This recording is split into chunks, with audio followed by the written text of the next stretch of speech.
When using GAT Flow, you may want to add a delay to an action in your workflows.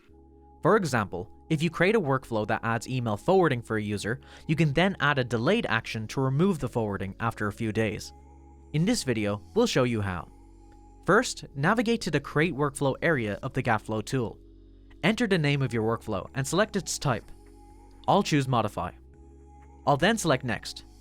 In the Search for a User area, you can add the users, groups, or OU that you want the workflow to apply to. Once they've been added, click Proceed to Actions. Click the plus button to add an action. In this case, I'll be setting email auto-forwarding for this user. I'll then select the plus button again and search for Delay Workflow. Now input the amount of days you would like the delay to be. You can also change its unit type. Now you can add the next action that will be carried out after the delay. In this case, I'll remove auto-forwarding for the user.